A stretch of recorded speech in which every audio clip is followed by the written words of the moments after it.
설 잘 보내셨어요? 예. 길었지만 다 보내고 나니까 되게 짧죠? 아쉽죠?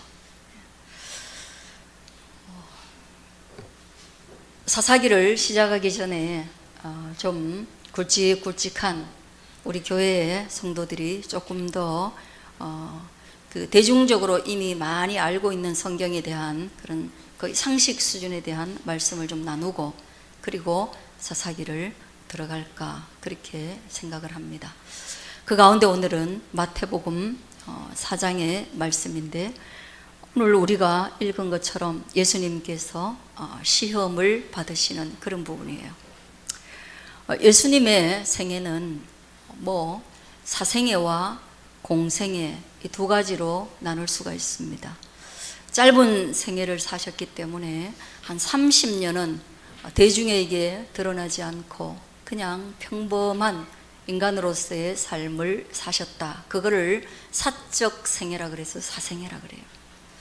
예수님이 30에 이제 메시아의 사역, 그러니까 공적인 사역, 하나님 앞에 받은 소명을 이루어가기 위한 그 생애는 공생애라고 말하면서 30에 시작됩니다. 그런데 그 사생애에 관련된 기록은 별로 없습니다. 그저 어디에서 태어나셨는지, 그리고 어디에서 자라셨는지, 그리고 그분이 어떻게 사랑받으셨고 그분이 어떻게 지혜로우셨는지, 이런 이 몇 가지 부분이 기록되어 있고, 그 나머지는 다 공적 삶에 대해서 우리에게 전해집니다. 왜냐하면 예수님은 우리에게도 어떤 메시아로서의 그 사명을 가지고 찾아오신 구원자이기 때문이죠. 그 공생애의 첫 출발이 바로 오늘 이 본문의 말씀입니다. 하나님은 놀랍게도 어떤 사람을 쓰실 때에, 뭔가 하나님의 일을 맡기실 때에 이런 하나의 과정을 거치는데, 그 과정이 바로 광야에 서게 하는 겁니다. 여러분 아시다시피 모세도 광야에 섰습니다. 그리고 엘리야도 광야에 섰고요. 또한 세례 요한도 광야에 섰습니다. 사도 바울도 광야의 훈련을 받으신 분입니다. 왜 하나님은 그렇게 어떤 사명을, 그리고 중요한 일을 맡길 때 굳이 광야에 세우시는가? 그거는 어떤 하나님의 깊은 음성을 듣게 하기 위한 것도 있습니다. 하나님 음성을 듣는 것, 큰 일을 앞두고 하나님의 음성을 들어야 하는 거죠. 하나님의 뜻을 더 선명하게 구별해야 되는 겁니다. 또한 광야에 서면 그 하나님의 선명한 음성 중에서 하나님의 사명을 받게 됩니다. 그가 나에게 무엇을 요구하고 계시는가 듣게 되죠. 그리고 또한 그 광야에서는 우리가 이 담대함, 그리고 용기, 그리고 인내, 그런 어떤 성품이 만들어지는 그런 계기가 됩니다. 그래서 하나님은 사람들을 광야에 서게 하셨어요. 그러다 예수님도 마치 그런 부족한 분처럼 광야가 필요하셨는가? 그거는 우리를 위한 광야입니다. 예수님께 뭔가 모자람이 있어서가 아니라 우리를 위한, 그리고 우리가 예수님이 어떻게 두 번째 아담으로 오셔서 하나님의 뜻을 성취하는가, 그걸 보여주기 위해서 오늘 광야에 서게 하시는데, 1절에 딱 보면요, 예수님은 성령에게 이끌리어. 예수님이 누구에게 이끌려서 광야로 가셨어요? 성령에게. 그리고 우리가 광야에 선다는 거, 위태로운 곳에 우리가 간다는 거, 고난 앞에 선다는 거, 그거 마치 마귀가 또는 어떤 무슨 불운이 우리를 그렇게 만드는 것처럼 보이지만, 성경은 분명하게 기록하고 있기를 성령이 우리를 광야로 이끌어간다. 고난의 현장으로, 위태로운 현장으로 누가 이끌어가느냐? 성령이 이끌어가는 거예요. 근데 문제는 뭐냐? 성령이 이끌어가셨는데 시험은 누가 주느냐? 광야라는 척박한 환경에서, 광야라는 메마른 곳에서, 광야라는 두려운 곳에서 시험을 누가 주느냐? 누가 유혹하느냐? 그거는 마귀가 그렇게 한다라고 말하고 있어요. 그러니까 중요한 건 뭡니까? 모두가 다 광야에 서는데 성령에 이끌려서 광야에 서는 부류가 있고, 성령과 관련 없이 인생이라는 인생의 특성상 광야에 서는 사람이 있습니다. 그리고 그 광야에는 유혹으로 가득 차 있습니다. 그러니까 이 산다는 것이 유혹으로 가득 차 있다는 거예요. 근데 이 위기와 유혹과 고난을 어떻게 넘기느냐가 우리의 관건이에요. 창세기에서는 보면요, 아담과 하와가 광야가 아닌 에덴에 있었어요. 그러니까 모든 것이 가능한, everything okay. 그러나 한 개는 안 돼. 선악과에는 손대지 마. 그렇게 말했는데요,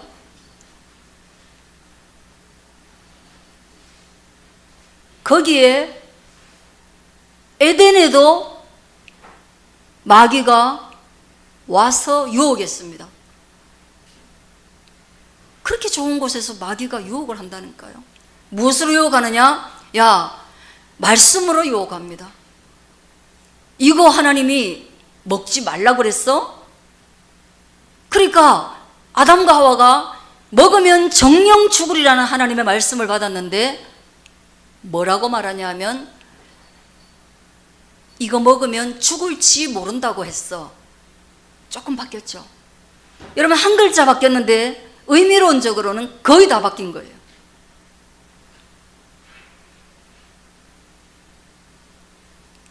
야, 이거 먹으면 너희가 하나님처럼 되는 거야.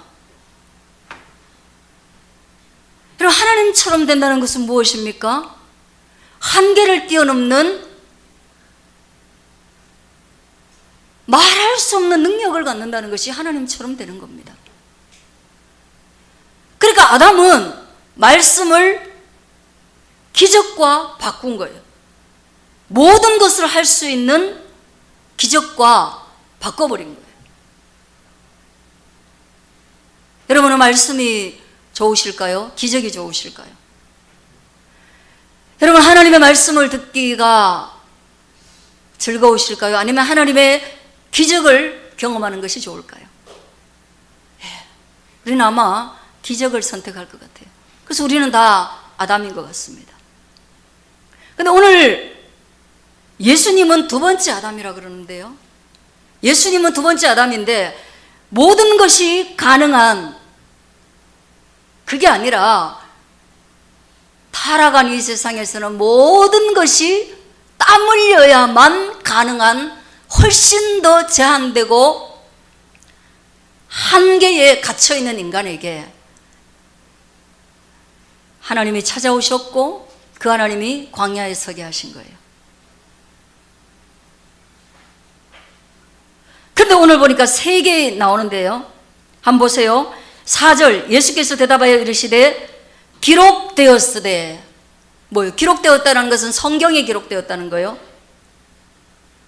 그 다음에 또 6절에 보면 이르되 네가 만일 하나님의 아들이거든 뛰어내리라는 말을 할 때 또, 그리고 10절에도 기록되었으되 기록되었으되 기록되었으되. 사단이 무엇으로 유혹하냐 하면 돌이 떡이 되게 만들어주겠다. 높은 데서 떨어져도 다치지 않게 해주겠다. 너가 나한테 절하면 이 세상 모든 것을 너에게 주겠다. 사단은 무엇으로 유혹합니까? 예, 똑같은 방식으로 유혹합니다. 왜? 첫 번째 아담에게 그 방법이 통했어요.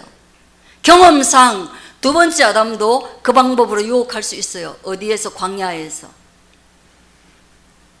근데 첫 번째 아담은 말씀을 버리고 기적을 선택했다면 두 번째 아담이신 예수님은 기적을 주겠다는 사단 앞에 말씀을 들이대는 거예요. 한번 따라하겠습니다. 기적에서 말씀으로. 그것이 성장입니다. 어린아이들은 다 기적을 좋아하고, 그래서 어린아이들은 다 요술봉만 흔들면 다 변신하고, 파워레인저의 칼은 지는 법이 없고, 어린 성도들은 하나님의 기적을 바라고 교회에 들어오고, 기도 한 번만 하면 내 일상이 다 변하기를 바라는 것이 어린 성도들이고, 그러나 나이가 들고 세월이 무르익고 신앙을 경험하고 인격적으로 예수님을 만나고 성령의 기름 부으심이 온 삶에 가득하면 그는 기적보다 하나님의 말씀, 하나님의 언약, 하나님의 나라, 여기에 주목하게 되는 거예요.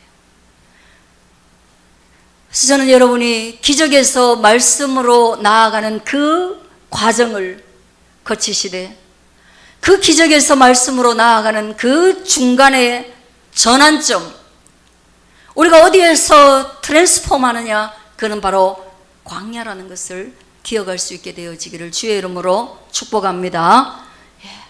예수님이 보세요, 얼마나 줄이신 가운데 40일을 밤낮으로 금식하셨어요. 하나님의 사람이 되기 위해서 예수님이 40일을 밤낮으로 금식하셨다. 기도하심으로 오직 하나님과만 소통하는 그 시간에도 누가 나타나냐? 마귀가 나타나는 거예요. 기도하러 교회만 올라오면 아무 일 없이 다 잘 될 것 같지만, 기도하는 중에도 우리는 음란한 생각을 할 수 있고,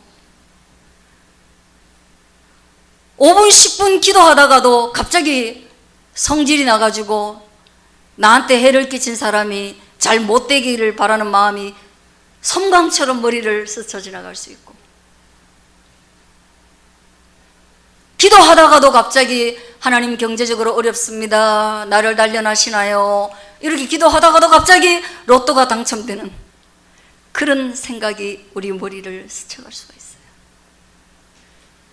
40일이라는 시간 동안 깊은 기도 가운데 사단이 나타나서 네가 하나님의 아들이냐? 진짜 네가 하나님의 아들이라면 증명해라. 그 증명의 하나로 이 돌을 명하여 떡이 되게 만들어라. 그럼 돌비를 떡이 되게 만드는 그거 뭐이 중요합니까?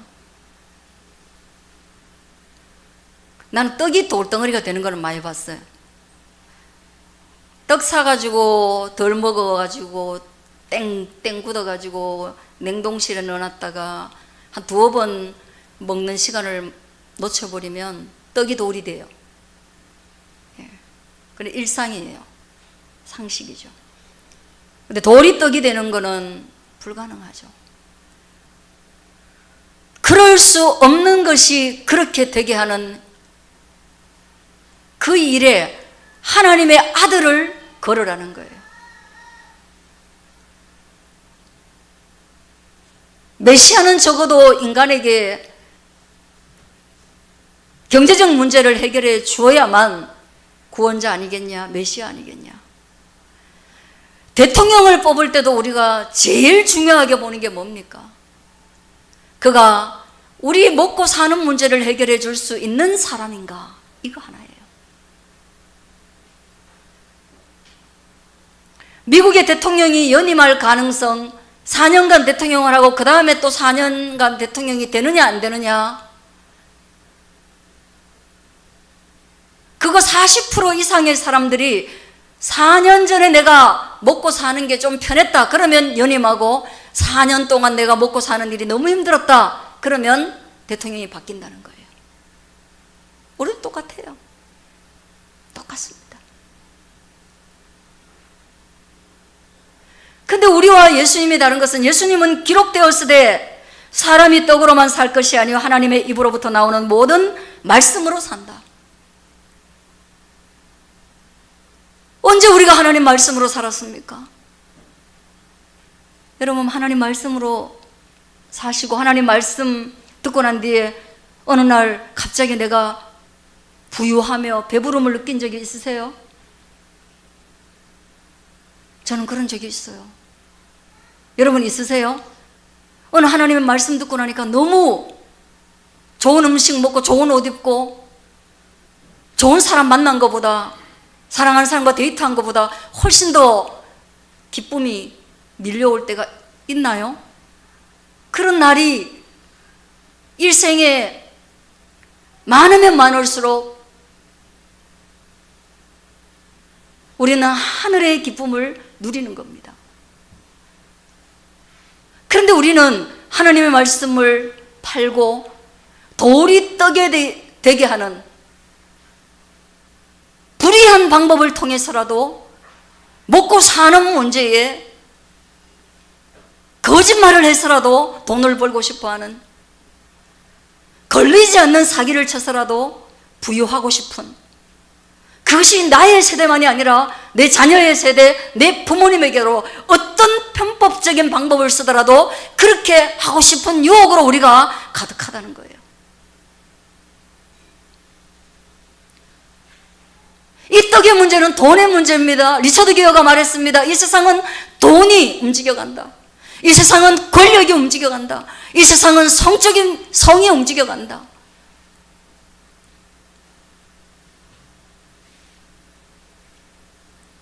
우리 중에 누가 돈보다 예수님을 좋아하고 우리가 누가 돈보다 하나님의 말씀을 좋아합니까? 돈 벌기 위해 공부하는 것에 주목하지 우리가 어떻게 하나님을 아는 일에 우리가 스터디를 합니까?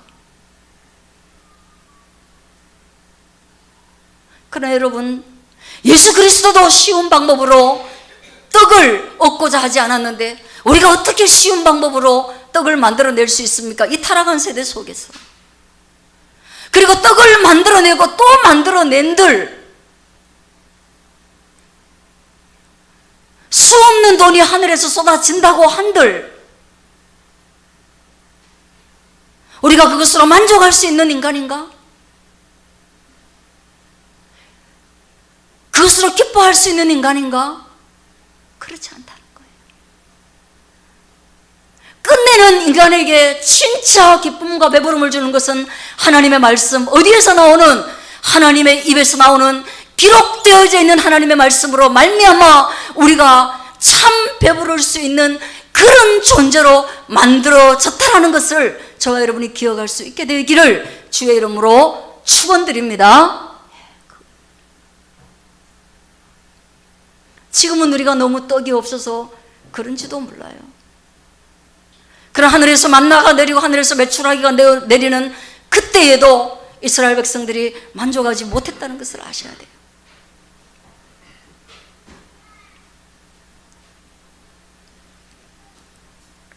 여러분, 너무 경제적인 문제에 마음을 빼앗기지 않으시기를 바랍니다. 경제의 문제 때문에 여러분 너무 거짓말하지 않으시기를 바랍니다. 작은 거짓말에서부터 큰 거짓말까지, 그리고 타인에게 상처를 입히는, 나의 돈을 위하여 타인의 돈에 상처를 입히는 일이 없으시기를 바랍니다. 내가 배부르면 다른 사람의 배고픔에 대해서 공감하지 못하는 그런 일이 없으시기를 바랍니다. 실패한 자 앞에서 나의 성공을 자랑하지 않는 배려심도 가질 수 있기를 주의 이름으로 축원합니다.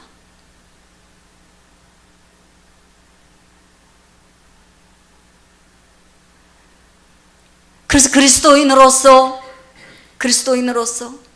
예수님처럼 온갖 유혹 앞에서도 사람은 하나님의 입에서 나오는 말씀으로 살아가는 존재라는 것을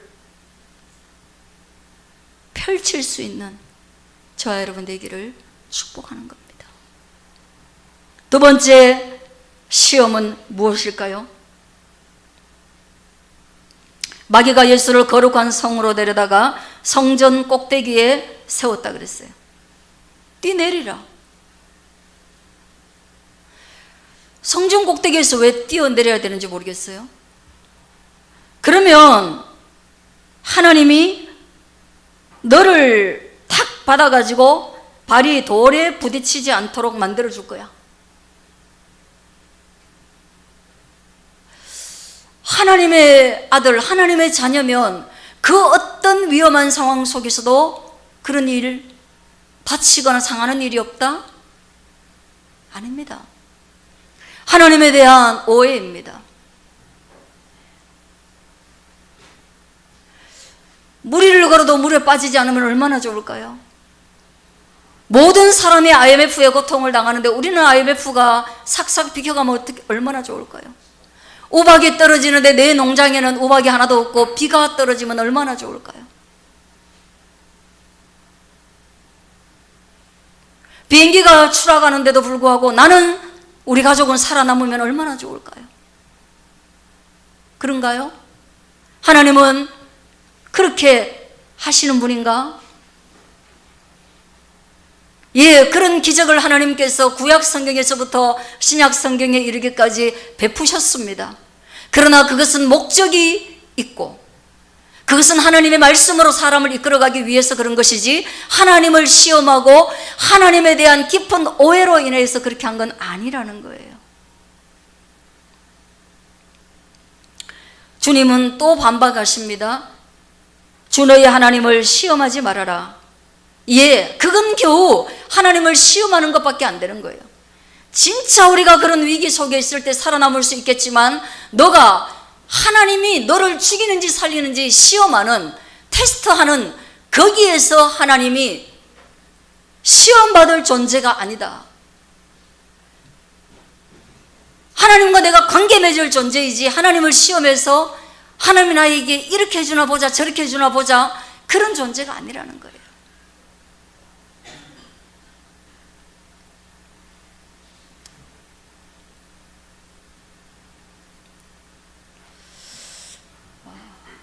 제가 보면서 엄청나게 재미없었던 영화가 있습니다. 여러분은 보셨는지 모르겠어요. 인사이드 아웃 2. 저는 1도 봤고 2도 봤어요. 은혜롭게도 2번씩 본 것 같아요. 왜냐? 애들하고. 근데 그거 1, 2 둘 다 세계적으로는 극찬하더라고요. 디즈니 픽사에서 만든 거예요. 아주 만화 영화로 그려졌지만 철학이 굉장히 담겨져 있습니다. 1에 대한 철학과 2에 대한 철학이 다르지만, 제가 오늘 본문에서는 2를 좀 보면서 생각을 해봅니다. 주인공이 사춘기가 되었어요. 그는 그 이전 어린 시절의 삶에서는 너무 기쁘고 도전적이고 그리고 성공적이고 행복한 삶을 살았어요. 사춘기가 되자마자 그에게 찾아온 감정이 있습니다. 그건 뭐냐면 지금까지 없었던 질투심도 생기고, 거기에는 당황이나 따분함이나 어떤 굉장히 경험하지 못한 낯선 자기 정체성에 대한 흔들리는, 그래서 제일 큰 감정이 뭐였냐? 불안이라는 감정이었어요. 이 불안이라는 감정이 얼마나 극대화되는지, 다른 모든 감정을 몰아내고 오직 유일하게 남아있는 게 불안이라는 감정이에요. 삶이 안 되는 거죠.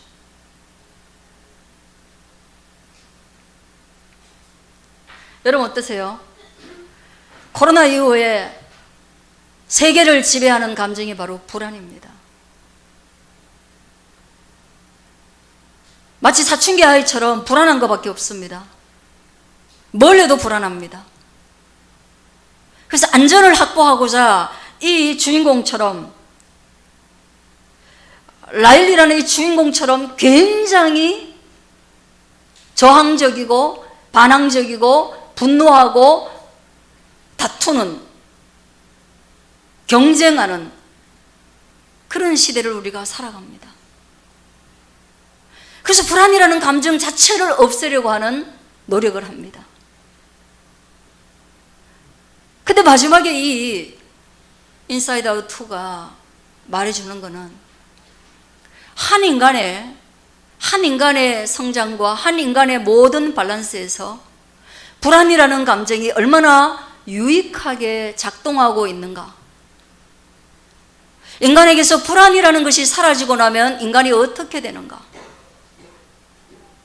그래서 불안이라는 것은 얼마나 인간을 성장하게 하고, 그리고 얼마나 배려하게 하고, 얼마나 타인을 보게 하고, 얼마나 상황에서 조심하게 하고, 그래서 이 불안이라는 것이 굉장히 괜찮은 감정이라는 것을 알려줍니다.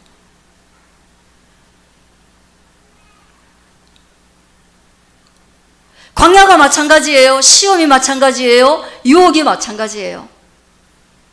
떡이 없다는 것도 마찬가지입니다. 그래서 우리는 다 불안합니다.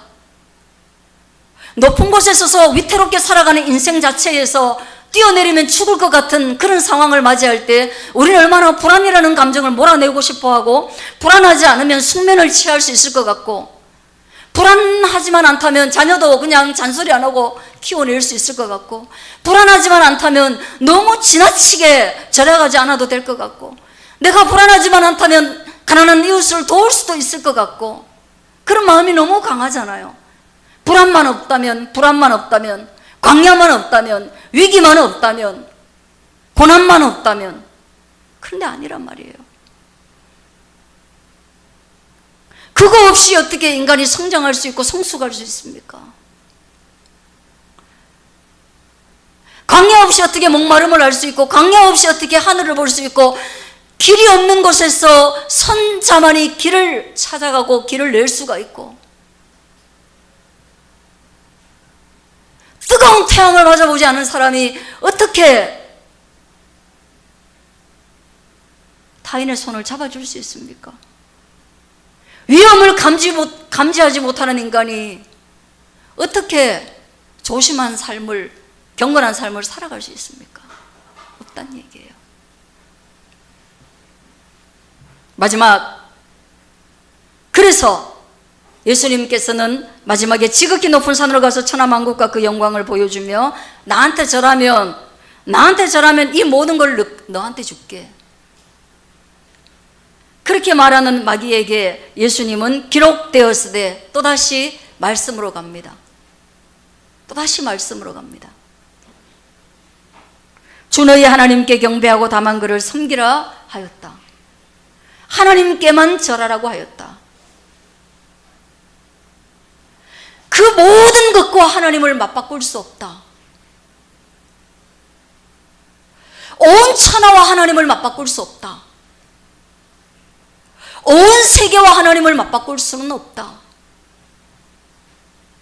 나에게 가장 중요한 것은 하나님이다. 나에게 가장 소중한 것은 하나님께 예배하는 것이다. 내가 이 세상을 얻는 것이 나의 꿈이 아니다. 이 세상을 소유하는 것보다 하나님 한 분을 소유하는 게 좋다. 하나님 나라의 문지기로 있는 것이 훨씬 좋다.